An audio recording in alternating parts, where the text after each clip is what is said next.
Sir एक बात बोलूं? हाँ बोलो। ये जो एनआरसी है ना, ये तो मुस्लिमों का है, हमारा थोड़ी है। हम क्यों ये सब में पढ़ना? वो लोग संभाल लेंगे ना उनके हिसाब से। अपने को काय को टेंशन, मतलब आप लोगों को। सर बुरा मत मानो, आप भी हिंदू मैं भी हिंदू, इसीलिए आपको समझा रहा हूँ। बबलू, सीए का मतलब मालूम तुमको? हाँ, जो बाहरी देश के हमारे हिंदू भाई बहन है ना, उनको अपने देश की नागरिकता मिलेगी। गुड। एनआरसी के बारे में मालूम होगा? एनआरसी जो हमारे देश में घुसपैठिया है ना, आतंकवादी, उनको जेल में डाला जाएगा।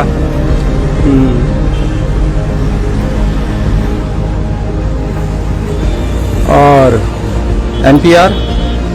अरे वही तो नहीं पता सर, 2 दिन से अपने काम में इतना बिजी था कि मतलब न्यूज ही नहीं देख पाया। एक बात बता, ये देश किसका है? हमारा है सर।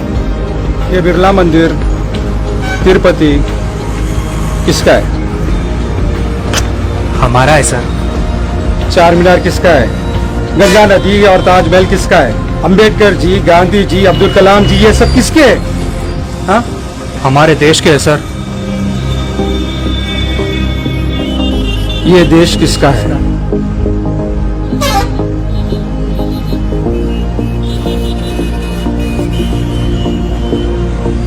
बात यहाँ सिर्फ मुस्लिम पर नहीं आएगी, बल्कि हम सब पे आएगी। एनपीआर इसीलिए निकाला गया ताकि एनआरसी करना आसान हो। एनपीआर पहले तुमसे तुम्हारा नाम पूछेगा, फिर तुम्हारे माता पिता का नाम और उनका जन्म स्थान।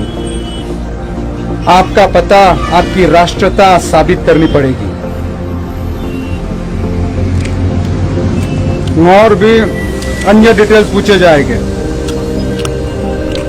उसके कुछ महीने बाद एनआरसी होगा। अगर तुम एनआरसी में सस्पेक्ट पाए गए तो फिर ये हमें ऑफिसर्स के चक्कर लगाएंगे।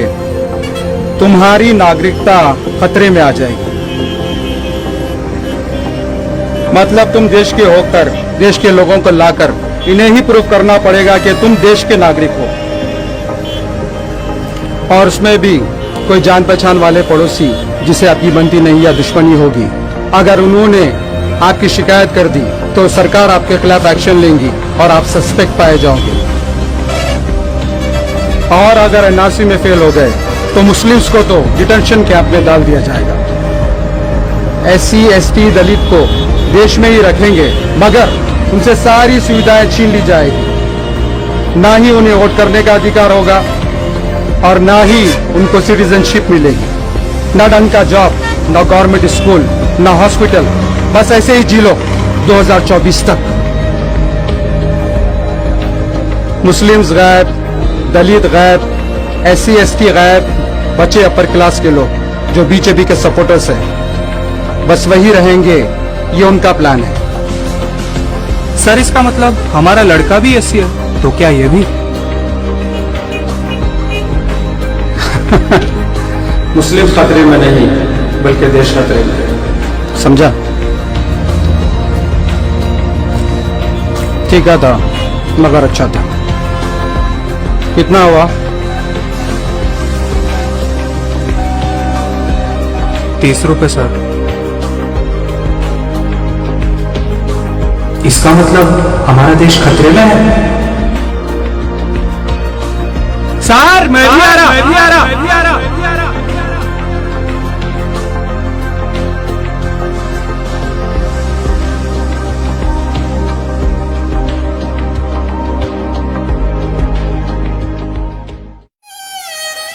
दोस्तों, आज मैं आप लोग को एक छोटा सा किस्सा सुनाता हूं।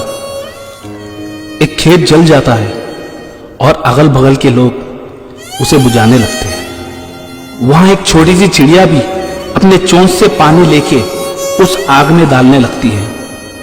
एक कौवा आकर उस पे हंसकर पूछता है, इतनी बड़ी आग और इतने सारे लोग बुझा रहे हैं, तेरे इतने बूंद से क्या होगा?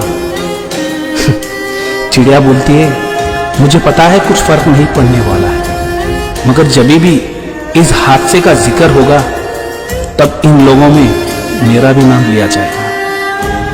इसी तरह ये देश हमारा है, हम सबको मिलकर ये आग बुझानी होगी।